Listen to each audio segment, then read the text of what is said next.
Hi! Magandang umaga po muli sa ating lahat. Isang matagumpay, mabiyaya, mapagpalang araw po sa atin. Ngayon po, ay samahan niyo po muli ako sa pagbubulay-bulay ng kanyang salita. At ang hiningi ko nga po sa Panginoon na turo ngayon ay yung magagamit po natin para sa ating paglakad po dito sa mundo, para maging matagumpay po tayo. At yun nga po ay dinala po ako doon sa armor of God. Yan. Noong mga unang panahon, ng mga kawal, ang kanilang mga kasuutan sa pakikipagdigma ay talaga namang kahit mata nila, ganyan, nakaano yung mata lang, yung parang butas. Yan. Tapos, siguro mayroon din sa ilong, kaya lang yung ilong naman ay nakababa. Nakakita na po ba kayo ng yung armor talaga? Ngayon, marami, armor band, yan. Na kung saan yung armor band, yun, yung hindi mo pwedeng bulletproof siya. Yan. Ito po, armor of God. Ganyan, no? Armor. Maliwanag po ba? Ayan. Talaga namang nakahanda para sa pakikipagdigma. Para po sa digmaan talaga. Bakit yan ang isi-share mo? Digmaan? May digmaan bang nangyayari? Opo, may digmaang nangyayari sa spiritual realm ng ating mga buhay po. Oo, araw-araw may digmaan yan. Kung minsan nga, minuto may digmaan eh. So, yun po yung ating pag-aaralan ngayon. At bago po tayo magpatuloy, palagi po nating i-acknowledge ang Panginoong Hesukristo. Kaya manalangin po tayo. Panginoon, maraming salamat muli sa oras na ito, sa pagkakataong ito, na kami ay makakapag-aral ng iyong salita. At dalangin po namin ang pagkilos ng banal na Espiritu Santo, ang pagsama niya po sa amin para buksan ang aming puso at kaisipan, kaunawaan, at bigyan kami ng teachable spirit, Panginoon, para tanggapin ang iyong salita. Salamat at maunawaan namin ito dahil sa tulong ng banal na Espiritu Santo. Ikaw po, O Diyos, ang maitaas, maitanyag, at ikaw ang makilala. In Jesus Christ's name, sealed us by thy precious blood, so with our family, and so with our resources. In Jesus' name, Amen. So yun po, ngayon po ay makipagbukas po kayo sa akin sa aklat ng Ephesians. Ephesians chapter 6 verses 10 to 17. Yan. Ang gamit kong Bible po, mayroon po akong Tagalog at mayroon din akong English. Ang gagamitin ko sa English, nakita ko itong Bible na ito. Maganda. Ayan, Knowing Jesus personally. Yan, Knowing Jesus, paano? Knowing Jesus personally. Basahin po muna natin. Sige, dito po sa English, tingnan po natin. Ephesians chapter 6 verses 10 to 17. At ganito nga po ang sinasabi. Ephesians. Aklat po yan ng Ephesians. Ayan. Aklat ng Ephesians. Chapter 6. Chapter 6. Dati yung yung aking iginaganyan po yung aking cellphone. Pero balang araw magkakaroon din ako ng gamit na mag-show up dyan sa screen. Pero gusto ko kasi binabasa ko na nakikita nyo eh. Okay. Chapter 10 verses Ilocano. Chapter 10 verses 10 to chapter 6 verses 10 to 17.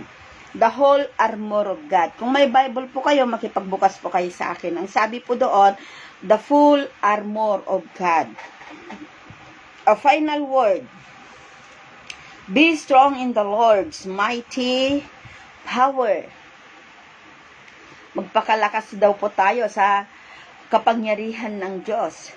Put on all of God's armor so that you will be able to stand firm against all strategies and tricks of the devil. For we are not fighting against people made of flesh and blood, but against the evil rulers and authorities of the unseen world, against those mighty powers of darkness who rule this world, and against wicked spirit in the heavenly realm. 13. Use every piece of God's armor to resist the enemy in the time of evil, so that after the battle, you will be standing firm. Stand your ground, putting on the sturdy belt of truth and the body armor of God's righteousness. For shoes, put on the peace that comes from God, that comes from the good news, so that you will be fully prepared. In every battle, you will need faith as your shield to stop the fiery arrows aimed at you by Satan. Put on salvation as your helmet, and take the sword of the Spirit, which is the Word of God. Pray at all times and on every occasions in the power of the Holy Spirit. Stay alert and be persistent in your prayers. Napakahalaga po yun sa verse 18. Be persistent in your prayers for all Christians everywhere. Amen. Sa Tagalog, titignan din po natin kung ano ang sinasabi sa Tagalog. Okay? Ito po ang aking gamit na Bible, Tagalog. Poimen. Poimen Bible. Sa Ephesians chapter 6. Sa aklat ng Episo. Sa aklat ng Episo, chapter 6, verses 10 to 18. Isama natin yung verse 18. Napakahalaga yon. Ang nakalagay lang dyan 17, pero isasama natin yung verse 18. Ang sabi doon, ang baluting kaloob ng Diyos. Yan. Sa wakas, magpakatibay kayo sa pamamagitan ng inyong pakikipag-isa sa Panginoon at sa tulong ng dakilang kapangyarihan niya. So, magiging matibay po pala tayo sa tulong ng ating pakikipag-isa sa Panginoon. Sa pamamagitan ng pakikipag-isa sa ating Diyos ay magiging matibay tayo. Amen. Tuloy po natin. 11. Isuot ninyo ang baluting kaloob ng Diyos upang mapaglabanan ninyo ang mga lalang ng dyablo. So yun po yung full armor. Isuot ninyo yung buong balute ng Diyos. Yun po yung full armor of God. Para mapaglabanan natin ang anumang lalang ng kaaway. Sapagkat ang kalabay natin, hindi mga tao. Pansinin po natin ito Hindi daw mga tao ang ating kalaban. Kundi ang mga pinuno, mga may kapangyarihan at mga tagapamahala ng kadilimang namamayani sa sanglibutang ito.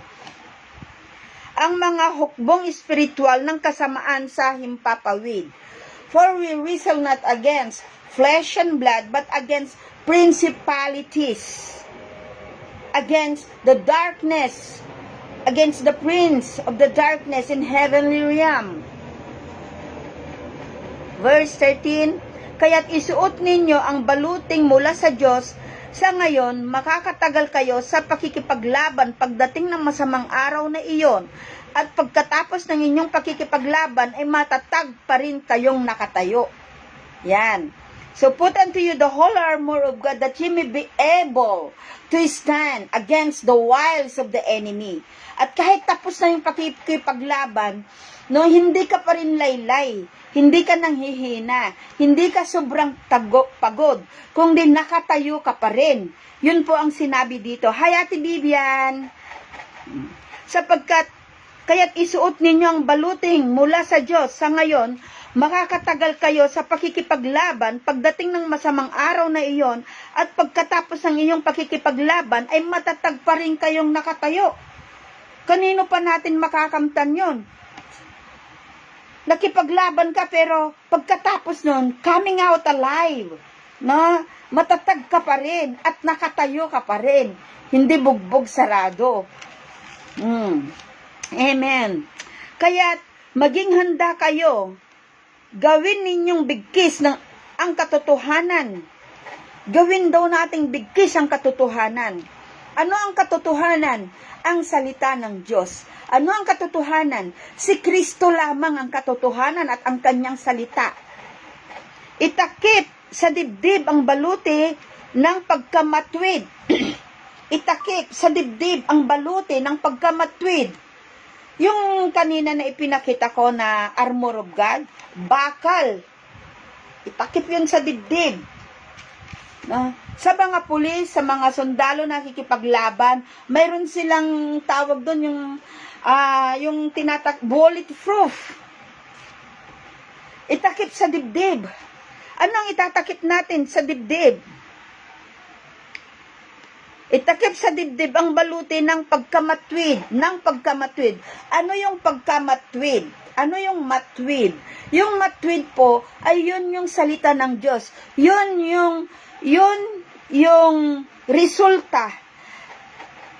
Yun yung bagong tayo. Yun yung nalalaman nating utos ng Panginoon na dapat nating tayuan. Yun po yung pagiging matwid. At isuot ang pangyapak ng pagiging handa sa pangangaral ng mabuting balita ng pakikipagkasundo sa Diyos. Kailangan isuot natin. Isuot daw natin ang panyapak na maging handa. Dapat maging handa rin po tayo na i-share yung ating yung ating pananampalataya, na i-share yung ating tagumpay, na ipahayag si Kristo sa ating kapwa. Sa ating pinagdaraanang pagsubok, dapat makita sa atin si Kristo. At dapat nahahayag si Kristo sa buhay natin. Sa paanong paraan? Sa pagiging matatag pa rin natin. Okay. Taglayin ninyo, verse 16. Taglayin ninyong lagi ang kalasag ng pananalig kay Kristo bilang pananggat pamatay sa lahat ng nagliliyab na palaso ng masama. Taglayin ninyong lagi. Taglayin nating palagi ang pananampalataya kay Kristo. Taglayin natin palagi sa ating puso at isipan kung gaano kamakapangyarihan ng Diyos at ang Diyos na ito na lahat ng kanyang sinasabi ay ginagawa niya. Na ang Diyos na ito na siya yung sobrang nagmahal sa akin at sa iyo, sa ating lahat. Taglayin natin ang kanyang pagmamahal. Taglayin natin at gawin natin kalasag yung kanyang mga salita. Gawin natin kalasag yung kanyang presensya. Gawin natin kalasag yung kanyang pagmamahal. Yun ang ating panangga sa anumang gawa ng kaaway. Naalala ko doon sa EGR, sa Encounter with God, palaging naging kasabihan nila doon yung talk to my hand. Sabing ganyan. Say no to the enemy. Yung say no, stop Satan. Yung ganun ba? Say no to the enemy. No in the name of Jesus. Hindi makapangyayari ang anumang gawa ng kaaway. Say no to the enemy. Magagawan natin yan, ipaglaban kung ano yung karapatan natin bilang mga anak ng Diyos kung tayo ay nagbababad sa salita ng Diyos at tayo ay nananalangin, tayo ay nagbubulay-bulay ng salita ng Diyos, inaalam at tayo ay nagbibigay ng oras at panahon sa salita ng Panginoong Hesukristo. Kaya mayroon tayong tataglayin sa panahon na dumaraan tayo sa anumang tinatawag ng mundo na pagsubok o problema o trials o anuman yan na pwedeng itawag ng mundo. Ang tataglayin natin ay ang mga natutunan natin sa salita ng Panginoong Hesukristo. At ang salita ng Panginoong Hesukristo ay makapangyarihan. May kapangyarihan na magpakalma sa atin. May kapangyarihan na magpapayapa ng ating puso at isipan. Napakagaling ng Panginoon. Kasi ang kapayapaan, wala sa description ng reseta. Kasi ang kapayapaan po, tanging sa Panginoon lang natin makikita. Hindi pwedeng ilagay sa reseta ng doktor na magkaroon tayo ng kapayapaan. Pwede kanyang bigyan ng sleeping pills, pwede kanilang bigyan ng pangpakalma, pero yung kapayapaan ng puso at isipan na libre ay binibigay ng Diyos. At walang makakatumbas na halaga yan. Taglayin ninyong lagi ang kalasag ng pananalig. Pananalig. So tayo ay itatawid ng ating pananalig. Tayo ay itatawid ng ating pananampalataya. Napakahalaga ang pananalig. Paano mananalig ang isang tao kung wala siyang napakinggan? At paano mananalig ang isang tao kung paano mananalig kung walang napakinggan at walang inutusan? Ngayon naririnig nyo ako. Sinasabi ko, mahal kayo ng Diyos. Manalig kayo sa Diyos. Manangan sa Diyos. Tataglayin natin yon. Para ano? Para saan? Taglayin natin ang pananalig kay Kristo bilang panangga, bilang sandata, pananggat pamatay, bilang pamatay, pagkansila sa lahat ng nagliliyab na palaso ng masama. Ibang klase, nagliliyab din pala ang mga palaso nila. Ang palaso, yung pana ng kaaway, nagliliyab din pala. Kaya pag tumusok, masakit at bumabaon. Kaya kailangan natin ang sandata na galing sa Diyos. Kailangan natin ng salita ng Panginoon para yung tusok ng kaaway ay hindi makapagtatagumpay sa atin o hindi makakapagpalugmok at hindi makakapanghila sa atin. Kundi matapos natin ang laban na sabi dito nakatayo.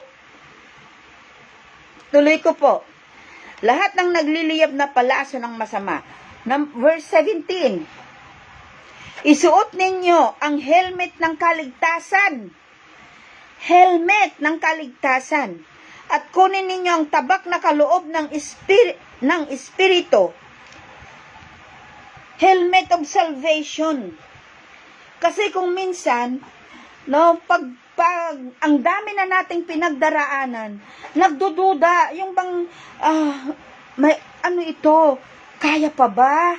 Yung mga, nagkakaroon na tayo ng pagdududa. So, ibaling natin yung pagdududa. Ang pagdudahan natin ay yung pagdududa natin, kung yung pagdududa natin ay makakatulong baga sa ating kalagayan at nakakalwalhati ba ito sa harapan ng Diyos. Tuloy po natin. Sa makatwid, ulitin ko po yung verse 17, isuot ninyo ang helmet ng kaligtasan at kunin ninyo ang tabak na kaloob ng Espiritu. Sa makatwid, ano po yun? Ang salita ng Diyos. So, ang ilalaban natin sa kaaway ay ang salita ng Diyos. Diba, ang Panginoong Hesus tinukso mismo ni Satanas? Tinukso niya ang Panginoon nung nagfa-fasting. Ang sabi niyang ganyan, kung talagang Diyos ka, magpatihulog ka. Dahil sigurado na ang Ama ay magpapadala ng mga anghel para saluhin ka. Kung talagang Diyos ka, sabing ganyan, gawin mong pagkain. Kung talagang Diyos ka, ganyan po ang kaaway eh.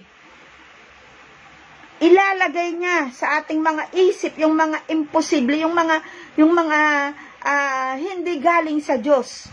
Magkikreate siya ng anything that will cause us to doubt the Word of God. Pero anong sinandata ng Panginoong Hesus? Nasusulat. Nasusulat. Kaya, ang gagamitin nating panangga sa gawa ng kaaway ay ang nasusulat na salita ng Panginoon. Nasusulat. Gaya po nito, naalala ko nung na-COVID si Kuya Perry. Nung na-COVID po siya, talagang doon mismo sa hospital ward na yan, ginamit ko ang salita ng Panginoon. Noong panahon na yon, kasi nung panahon na yon, marami talagang namamatay. At nung panahon na yon, doon sa hospital, pag inakyat yung pasyente sa ward, maraming bumababang patay na. Pero dahil sa salita ng Panginoon, ipinaglaban ko po yun. Ang sabi ko, in Jesus Christ's name, it is written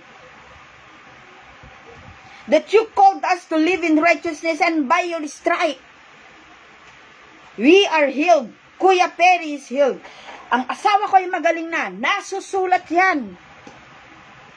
So, ang ipaglalaban natin sa Panginoon ay ang salita mismong nasusulat. Hallelujah. Isuot ninyo ang helmet ng kaligtasan. Salita ng Diyos po yun, ha? Na helmet ng kaligtasan na siyang tutulong sa atin sa panahon ng mga pagsubok ay papaalalahanan tayo ng Panginoon sa lahat ng nabasa nating salita ng Diyos. At yung salita ng Diyos na yun lamang ang may kapangyarihan para magbigay sa atin ng kalakasan at kapayapaan, at siguradong iaangat niya tayo doon.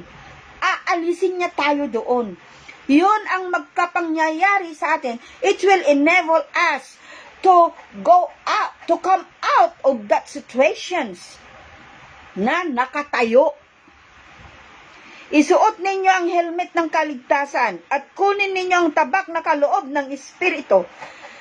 Hallelujah! Naiiyak ako dahil sa kabutihan ng Diyos. Ang salita ng Diyos. Kaya mga kaibigan, mga kapatid, huwag nating baliwalain ang ating Bible. Huwag nating pabayaan na yung ating mga Biblia ay nandyan lang. Buklatin natin ito dahil ito ay may kapangyarihan. Ito lamang ang may kapangyarihang bumago ng sitwasyon. Sandali po, kumakatok lang yung aking anak. Dararating lang galing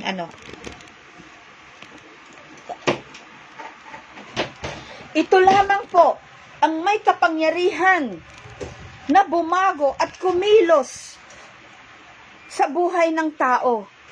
Ang salita ng Diyos. Tuloy po natin. Ang lahat ng ito'y gawin ninyo sa pamamagitan ng pananalig at pagsamo. Sa pamamagitan ng pananalig at pagsamo. Ano ba yung pagsamo? Magsumamo tayo sa Panginoon. Magsumamo tayo sa Panginoon. Panginoon, sumasama ako ng iyong tulong sa aking kalagayan. Panginoon, ako'y nagsusumamo sa iyo. Hindi ko kaya ito, Panginoon.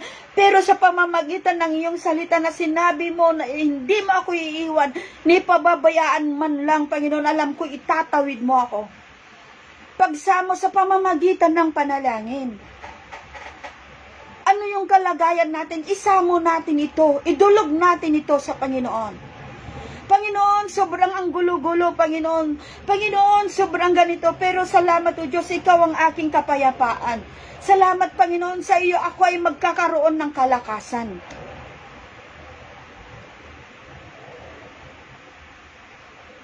Panginoon, bayaran na naman po, Panginoon. Panginoon, ganito po yung kalagayan namin, Panginoon. Pero Lord God, hallelujah, sinabi mo sa iyong salita, O Diyos, na ikaw ang dakilang ikaw ang aming Jehovah Jireh, ang aming taga-supply. You are meeting all our needs. Ipinagkakaloob mo ang aming mga pangangailangan. Sandali po at may tawag sa labas. Pa! O, mayroong Yan. Tuloy po natin. Pagsamo. Dapat alam natin yung salita ng ating Panginoong Hesus para yun ang isasamo natin, ilalapit natin, idudulog natin sa panalangin. Kahit yung mga sakit at karamdaman, hindi ko sinabing, porke Kristiyano ko na, at sinabi na ng Diyos na magaling ka na, o sinabi ng Panginoon na ikaw ay kanyang iniingatan sa kanyang kamay, hindi ka na magkakasakit. Nagkakasakit pa rin po tayo. Bakit? Dahil sa sobrang paggamit natin, abuso natin sa ating sarili. Alam nating bawal, pero ginagawa pa rin natin. Pag tayo ay sumasamo sa Panginoong Hesus, binibigyan niya tayo ng kaparaanan. Binibigyan niya tayo ng dapat nating sundin. Binibigyan niya tayo ng pagkakataon. Binibigyan niya tayo ng pagpipigil sa ating sarili. Binibigyan niya tayo ng kaparaanan. Kung nagsasamo ka, Lord, wala akong bayad ng ganito, bibigyan ka ng kaparaanan ng Diyos. Maaaring siya ang tutulong sa iyo o kakausap siya ng tao na mag-offer sa iyo ng trabaho. O pag naghanap ka naman ng trabaho, gagawa ang Panginoon, ilalapit niya sa iyo o i-connect ka niya sa tamang tao para magkaroon ka ng trabaho. Kaya ang Diyos, may sarili siyang kaparaanan. Kaya nga ang sabi dito, ang lahat ng ito'y gawin ninyo sa pamamagitan ng panalangin at pagsamo. Manalangin kayo sa lahat ng pagkakataon sa patnubay ng Espiritu. Kaya't lagi kayong maging handa at patuloy na manalangin para sa lahat ng hinirang ng Diyos. So, napakahalaga na manalangin tayo sa lahat ng pagkakataon. Ngayon, tingnan po natin kung ano yung mga armor of God na yon. Belt of truth. Ang sabi niya dito, belt of truth. Punta tayo sa English po tayo. Belt of truth. Ang sabi dito,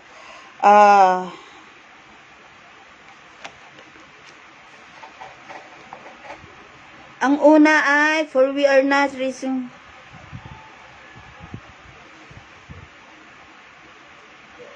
Belt of truth is stand your ground. Sabi niya ganyan. Putting on the sturdy belt of truth and the body armor of righteousness. Ano ba yung belt of truth? Di ba? Pag yung yung pantalon o palda o anuman ay maluwag, nagsisinturon po tayo. Nilalagay natin dito sa ating baywang. Ang sabing ganyan, ilagay natin, buckle yourself and stand firm in the word of God. We must buckle ourselves. I-buckle mo. Seatbelt mo.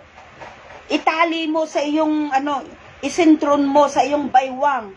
Para nang sa ganon, sa oras na dumating kung ano man yung pagsubok o katayuan natin, hindi tayo basta-basta nang hihina sa ating mga kalagayan, sa ating pananampalataya, sa ating buhay. Alam nyo po, ang isang benepisyo at ma-appreciate natin dapat, hindi natin napapansin. Kung may dumarating man sa ating buhay at tayo ay sobrang nanghihina, hindi po maganda sa ating kalusugan. Kasi iba yung joy, iba yung kagalakan. Yung kagalakan kasi lumalakas pati mga muscles mo mga ugat mo kung nanghihina po tayo, apektado ang ating mga ugat-ugat. Ang ating isipan, apektado. Kaya kailangan natin isintron, itali sa ating mga baywang ang salita ng Diyos. Buckle yourself and stand firm in the word of God. This is truth. His truth is your foundation. Dapat ang salita ng Panginoong Hesus ang pundasyon natin para hindi tayo basta-basta na igigewang. Para hindi tayo basta-basta nasasabihan na hindi ganito ang gawin mo, hindi ganyan ang gawin mo. Kahit na yung gawa ay hindi tama sa paningin ng Diyos, ginagawa natin. Bakit? Kasi wala tayong salita ng Panginoon. Hindi nakapamigkis yung salita ng Panginoon sa atin. Hindi natin nag-glorify at hindi natutuwa ang Diyos sa atin pag ganun po. So number 1, belt of truth. Buckle yourself and stand firm in the word of God. His truth is your foundation. His truth is our foundation. being able to stand firm against all lies and deception of the enemy. We must put on the belt of truth. Number 2. Okay. So, puntahan na, sa number 1 po muna tayo. Ano ang command doon? Para malaman mo kung ano yung ipanananggalang mo. Siyempre, ang utos doon ay, you must read, we must get. No? Kung wala kang Bible, bumili ka ng Biblia. Ang sabi nga ng isang evangelist, no? Ang sabi nga niya, sa isang krusada, sabi ng isang tao, wala siyang Bible. Tinignan niya, Rolex ang relo niya. Alam niyo ang sabi ng evangelist, go and sell your Rolex watch and buy a Bible. Bumili ka ng Bible, kumuha ka ng Bible, tapos basahin mo ito, wag mong iimbak dyan. Hindi yan pang display. Ang Biblia natin hindi pang display para masabi nila, ay, very spiritual ito, ang daming Bible. Oh, may Bible ito. Ay, ganito ito. Hindi. Kasi ang relasyon sa Panginoon, it is between you, personally, at ang Diyos. Bili ka ng Bible, basahin mo ang Bible para alam natin kung ano yung ilalaban natin. Amen. Number 2, breastplate of righteousness. Yung breastplate of righteousness, it is to guard our hearts. It is to guard our hearts against sin and walk in righteousness.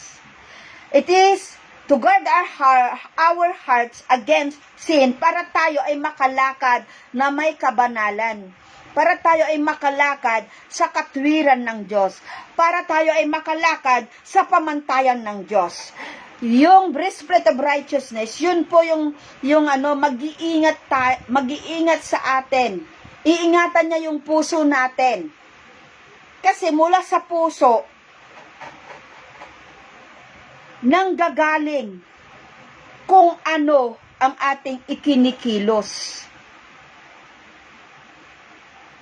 Kung galit ka, di ba? Parang puputok ka na. Sabi ko nga po sa anak ko kahapon, o anak, kumusta na yung nakabangga ng sasakyan natin? Sabi kong ganyan sa kanya. Ang sabi niya, ang sarap ngang magalit Sabi niya, parang sarap pagsalitan ng hindi tama, kaya lang hindi naman tama na magsalita o manumpat ng tao. Praise the Lord, natuwa ako. Dahil, praise God, hallelujah, dahil alam ko na kumikilos ang Diyos sa buhay ng aking anak. Alam nyo, totoo yan Kung galit ka sa puso mo, pwede mong sabihin lahat ng yung maisumpa mo yung taong kagalit mo. Pwede mong, para mabigyan ng hustisya yung galit mo.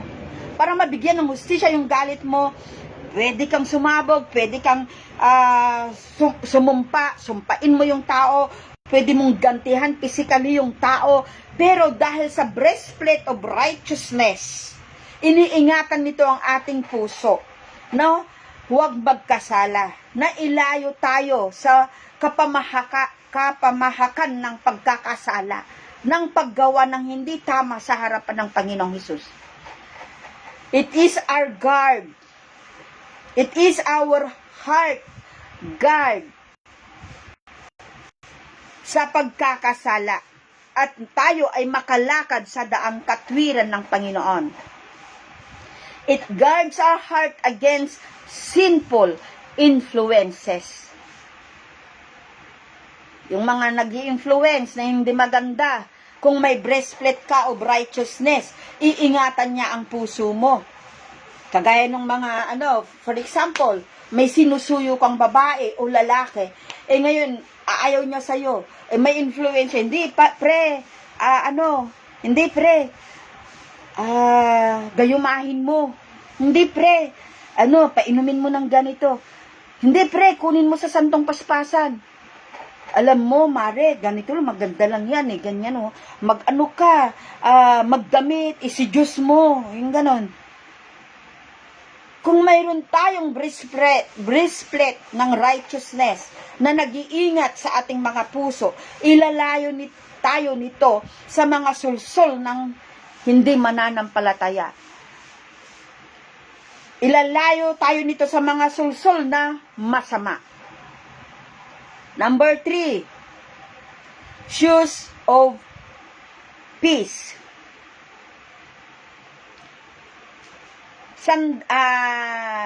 Sapatos ng kaligtasan.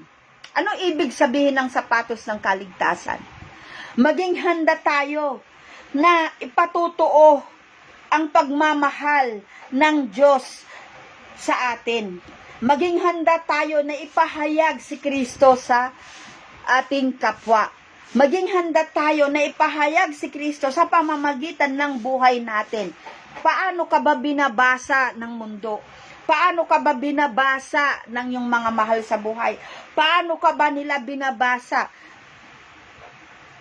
Kaya, kailangan natin yung mga helmet na yan, armor na yan, para nang sa ganun, hindi tayo mautusan ng ating puso na gumawa. Hindi natin ma-entertain yung masama. Hindi na tayo makagawa ng hindi maganda para nang sa ganon. Basahin man tayo ng ating kapwa, ang nababasa nila ay si Kristo sa buhay natin. Ang nababasa nila ay si Jesus sa ating mga buhay.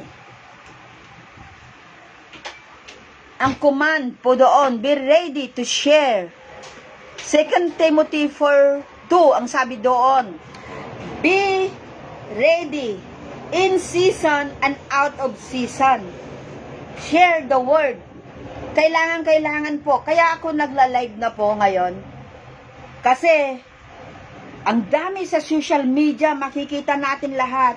At kung pansinin natin ang ating mundo, nandoon na yon doon sa Matthew 24, yung sign of the last days. Nakikita na natin, ang nangyayari dito sa Pilipinas, sunod-sunod ang lindol, baha, ang digmaan sa mga iba't ibang bansa sa bansa,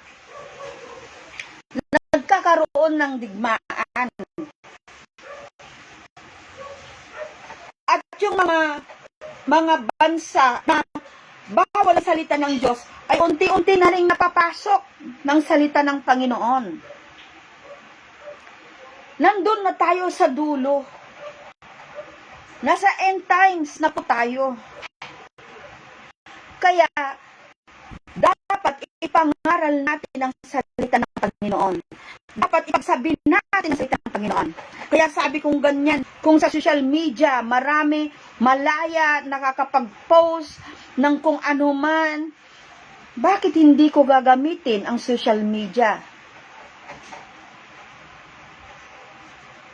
Ito po ang rason kung bakit ako nagla-live, para ipagsabi sa mundo, mayroon tayong Diyos na buhay, mayroon tayong Diyos na buhay na handang sumama sa atin, na handang pagtagumpayin tayo dito sa buhay natin, dito sa lupa.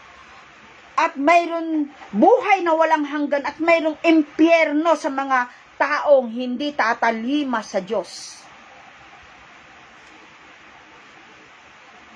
Kaya maging handa po tayong ipagsabi ang salita ng Panginoon at huwag nating sayangin ang panahon habang malaya pa, habang may pagkakataon pa. Kasi nangyayari na rin po ngayon, yung mga tao namimili na sila ng kung ano yung gusto nilang marinig. Darating ang panahon na ang tao wala na, hindi na nila pakikinggan ng sound doctrines. Kundi ang pipiliin na nila kung ano yung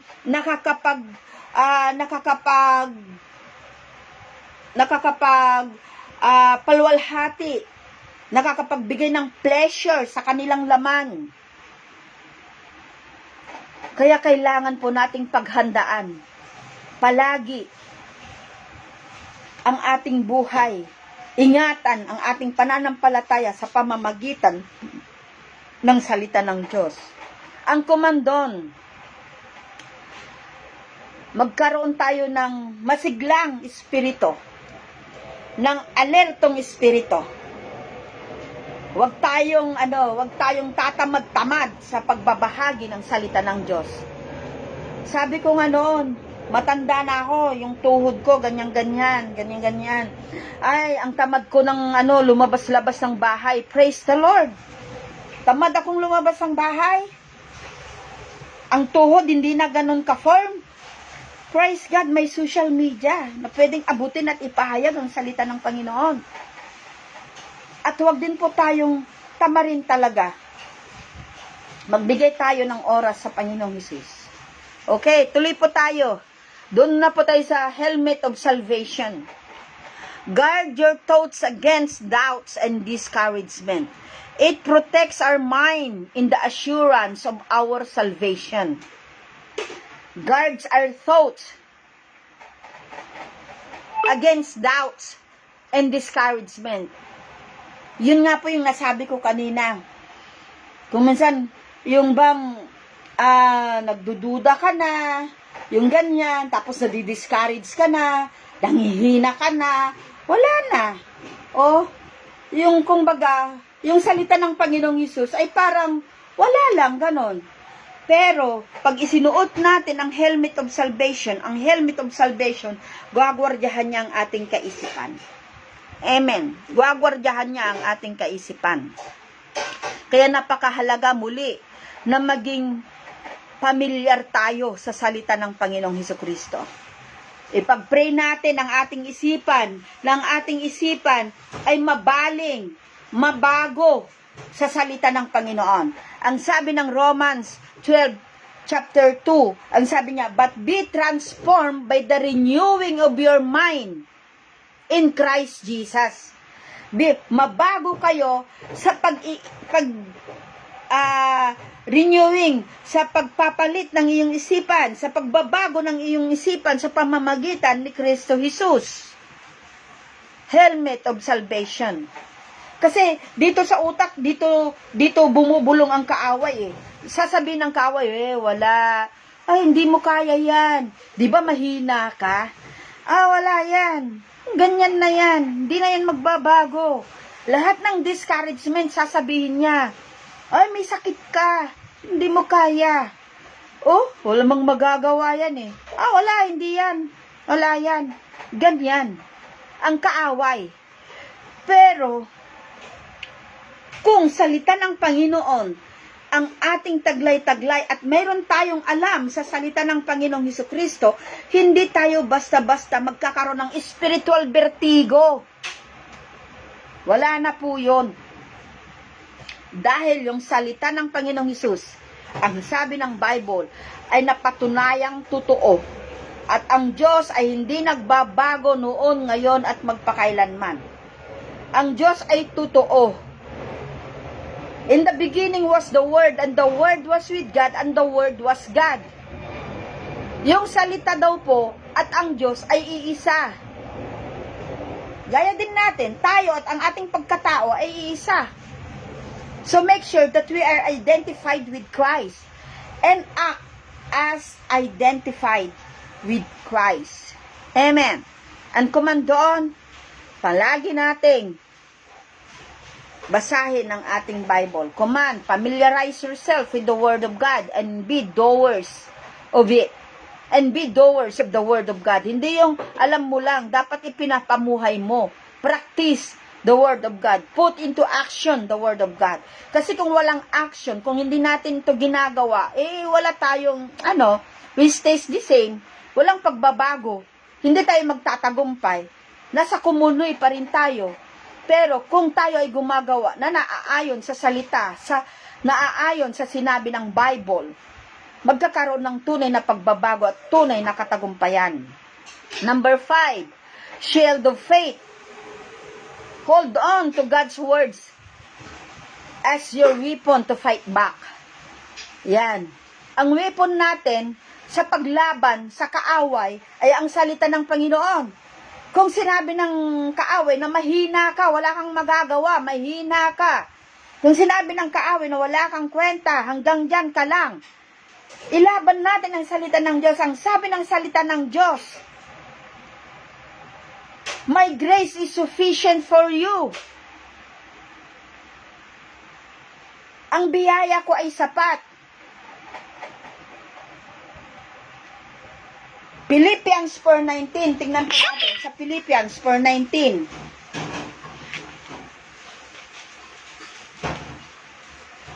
Philippians 19. Ang sabi doon,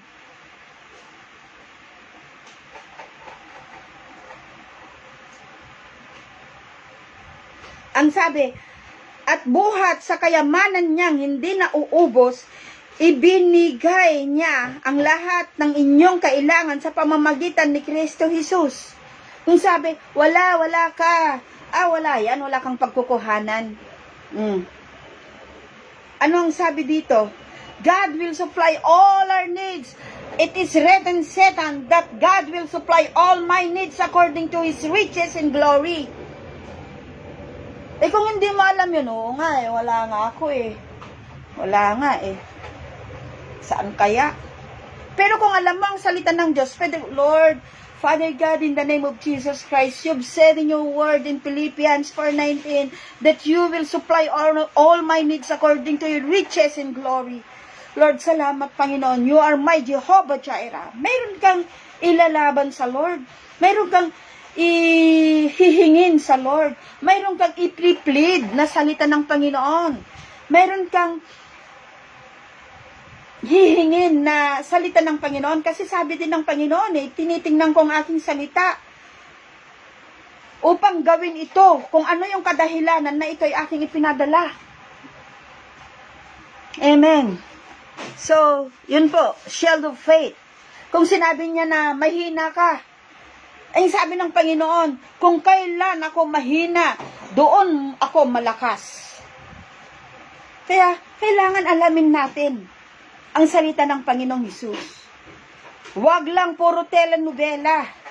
Huwag lang puro mga short dramas o mga laro, mga games, pocketbooks, o buhay ng kapitbahay, o buhay ng sino mang may buhay, o mga balita sa ating mundo.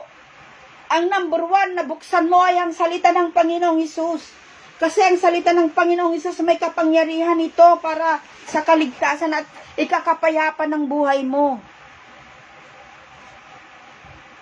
Amen. At yun ay tutulong sa atin para makapag-imbak tayo ng kayamanan sa langit na hindi yun nabubulok. Amen. Hallelujah. Enemies po, ito. Enemies, ano ang kaaway? Ano ang contract? Ang contrary, ano yung kontra sa armor of God? Number one, ang pagdududa. Ang number one na kontra sa armor of God ay ang pagdududa. I-combat doubt with unwavering faith and trust in God's promises. Paano natin magagawa kung wala tayong alam sa salita ng Panginoon? Kaya I encourage everyone na it's not too late na para matuto tayo ng salita ng Panginoon, para malaman natin ang salita ng Diyos. Sina-challenge ko po ang bawat isa, alamin mo kung ano ang sinasabi ng Bible, ano ang nakasulat dyan. Yan po ang isa sa kalaban. Sa kalaban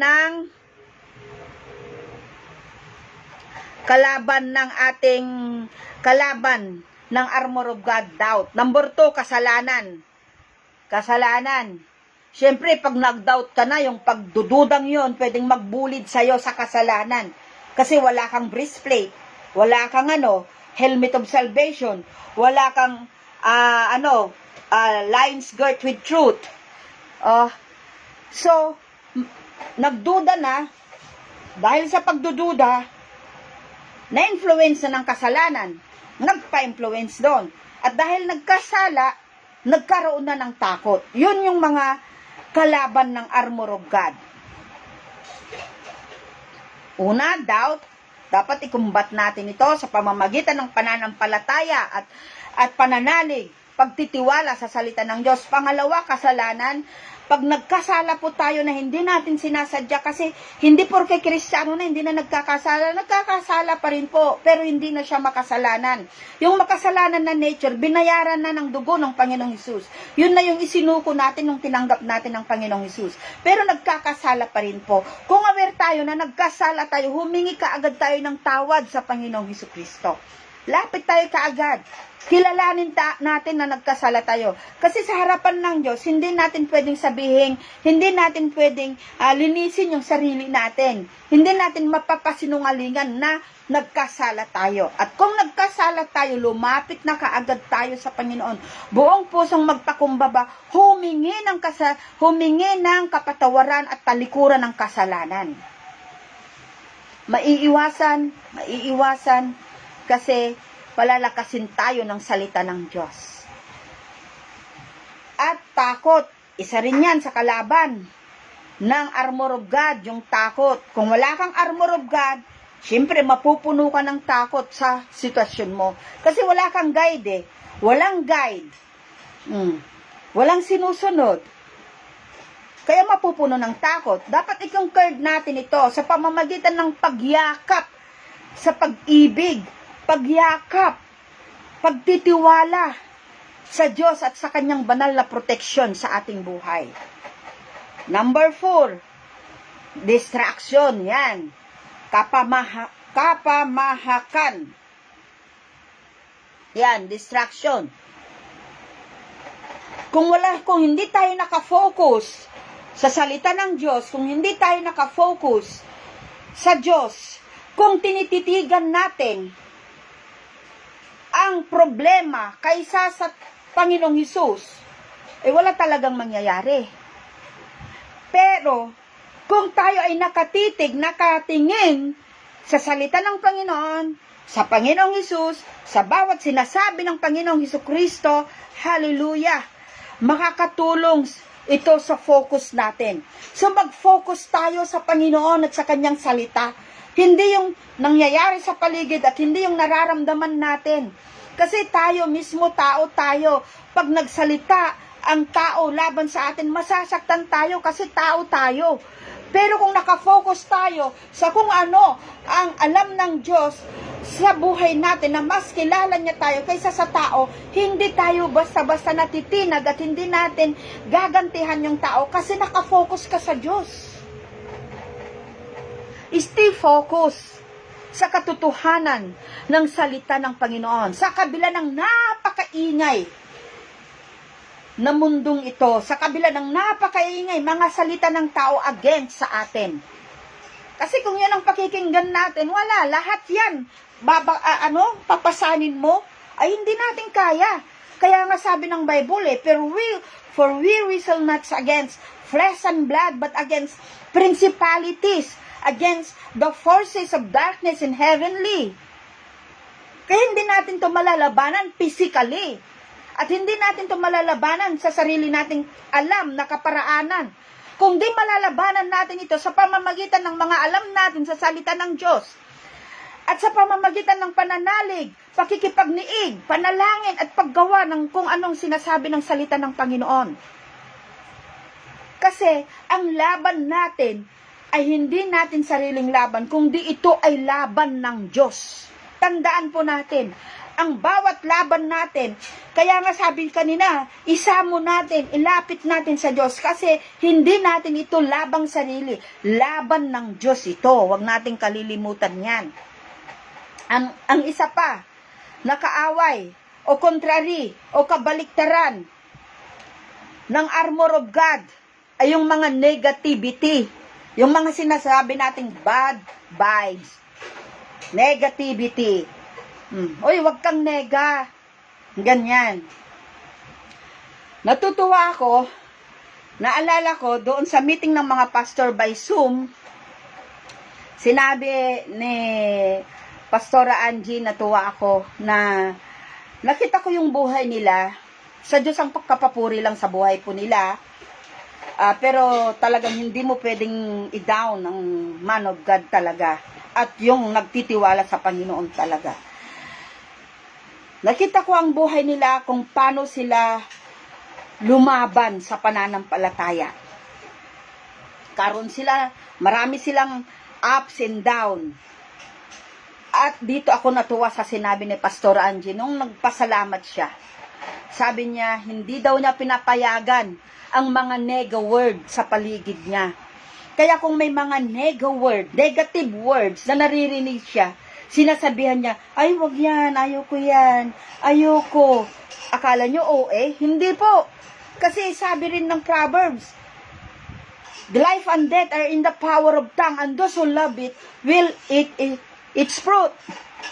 Kaya, pag may naririnig siya sa paligid niya, na mga nagsasalita ng negative, nire-rebuke niya, ini-stop niya kaagad, ay wag yan, wag yan. At araw-araw siya, nag-i-speak siya ng positive. Araw-araw nag-i-speak siya ng buhay. Paggising niya sa umaga, nag-i-speak siya ng buhay.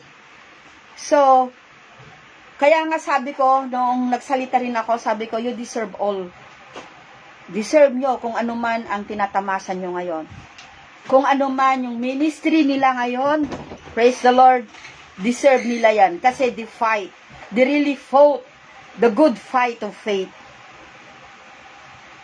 Nakakuha po ako dun. Kaya isinishare ko ito sa inyo. Negativity. Negativity. So we need to guard our hearts against negativity. At yung mga sinasabi nilang bad vices, yung good vibes, yung mga bad, we need to protect our hearts against those things and focus on the truth of God's word and promises. Number 6, ito napakahalaga po ito,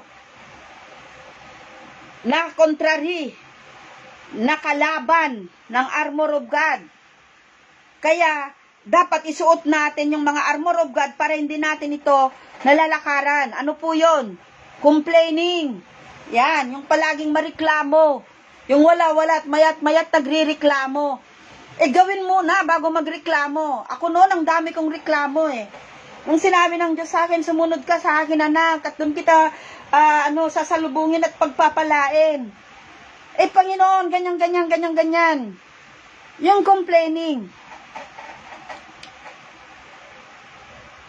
Kung complain tayo ng complain, reklamo tayo ng reklamo, kung inatasan tayo ng trabaho ng ating pastor, tapos complain tayo ng complain, kung inatasan tayo ng trabaho, kahit na hindi sa church, dito sa paligid natin, complain tayo ng complain, ano mangyayari sa atin? Ang isang resulta ng complaining, body weak. Magiging weak yung ating body. At magiging weak yung ating spiritual. Yan ay isang resulta ng complaining.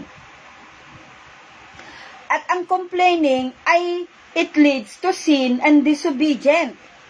It leads to sin and disobedient, and it leads to a defeated life. Gusto po ba natin yon? Siyempre hindi.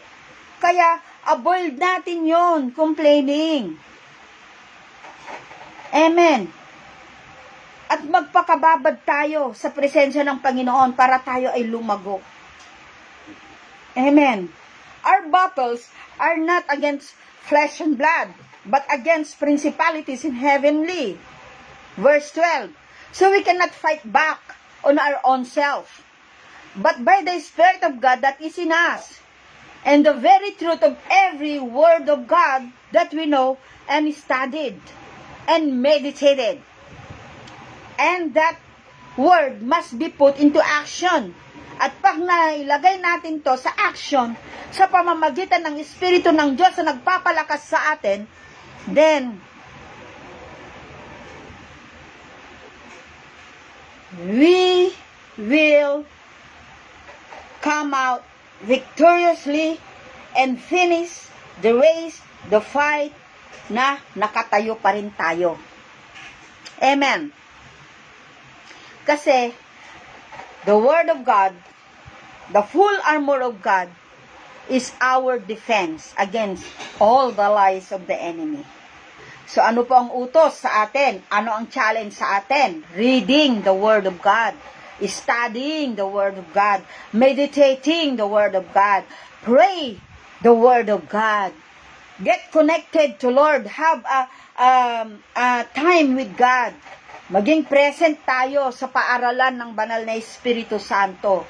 Huwag tayo palaging absent. The absence of God in our life is our entrance into a defeated life. Kaya kailangan lagi tayo nakakonect sa Panginoon. Magpa-cover tayo ng dugo ng Panginoon, ng kalooban ng Panginoon. Amen. Para nang sa ganon, maging matagumpay tayo. Ang nakakatakot ganito, walang word,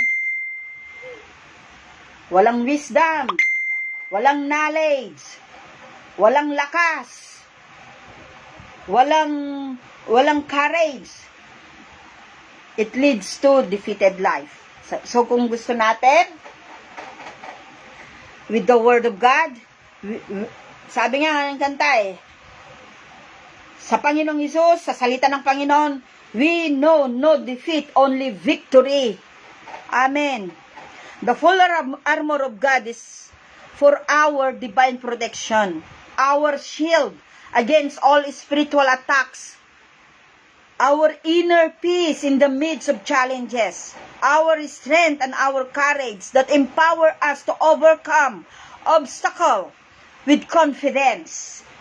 And we can confidently declare triumphant victory over darkness, and we can walk continuously in God's light, in victorious life.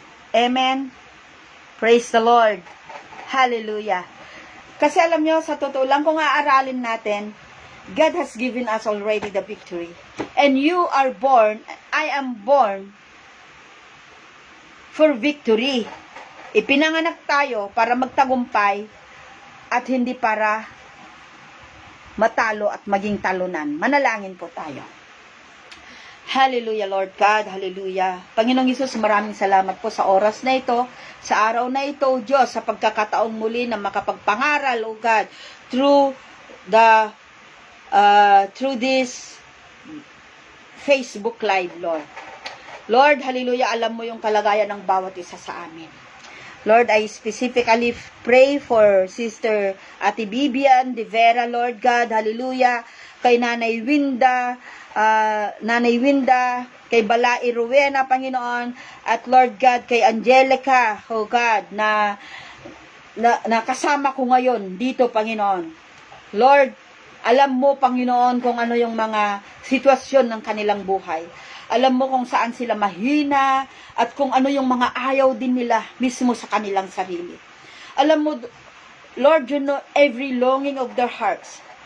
You know every cries, Lord God, na ginagawa nila sa'yo. Panginoon, I pray, Lord God, reach them. Abutin mo sila, Panginoon. Kung ano yung pangangailangan nila, kung ano yung sitwasyon nila, kung ano yung katayuan nila ngayon sa harapan mo, Panginoon, hallelujah, help them. And build them up, O God, for your glory. Lord, maraming salamat po. Hallelujah. Lord, show them that you are more than enough and able, Lord God, to meet every needs. You are more than enough and able, Lord God, to take them out, Lord God, kung ano man yung mga sitwasyon nila, at kung ano man yung mga gusto nila, Panginoon, na nakakapagpurit, nakakapagbigay kaluguran sa iyo. Lord, hallelujah. I speak protection, I speak God goodness, I speak good health, God provision, Panginoon. Hallelujah, sa kanila, sa akin, at maging sa mga makakapanood pa nito, Panginoon. I speak your kingdom come and your will be done. Dahil alam namin, in your kingdom, in your presence, Lord God, hallelujah, ang buhay namin ay magiging maayos. Dahil alam namin, Lord God, yung will mo ay maganda kasi sinabi mo yun. Nasusulat, it is written in Jeremiah 29:11, that you know the plans you have for us. plans to prosper us and not to harm us, to give us hope in the future.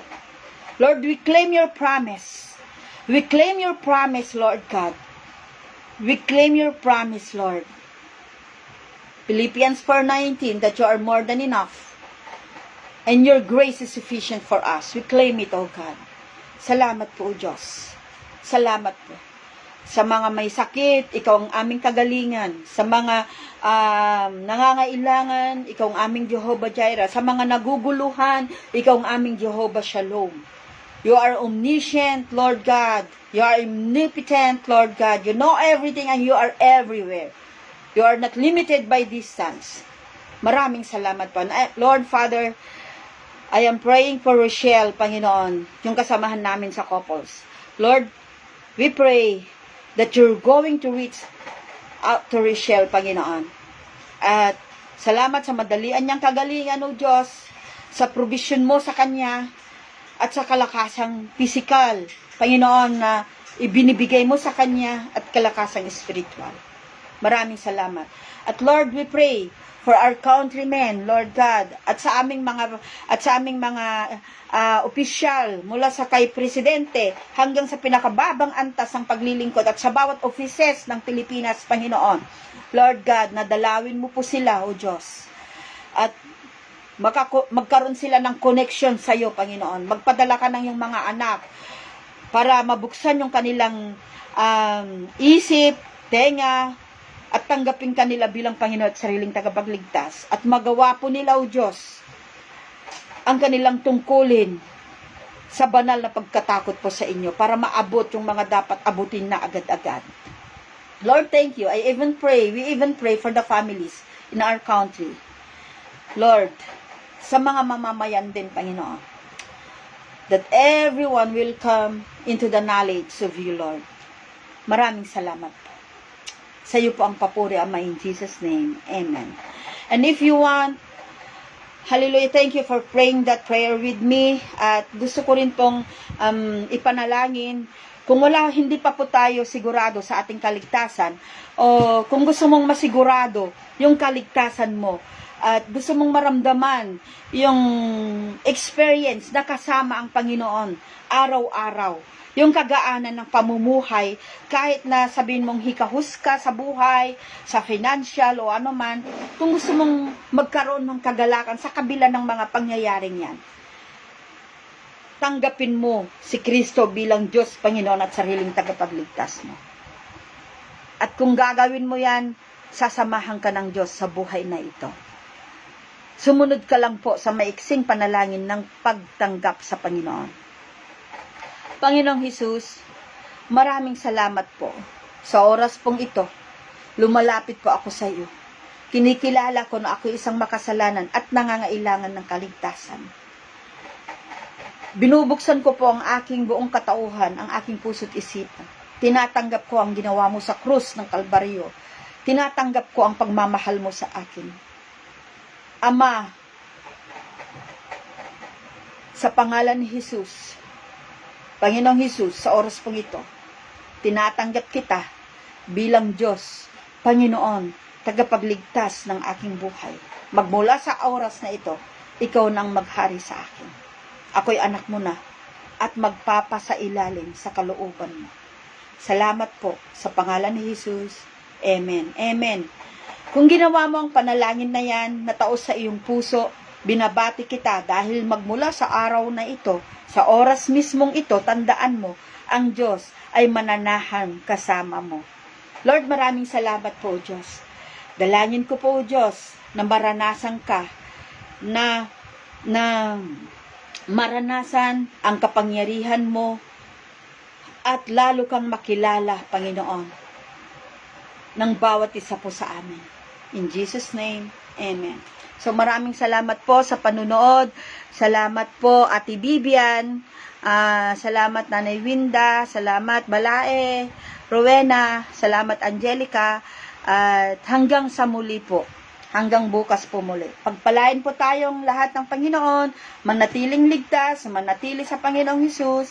At God bless. Shalom everyone.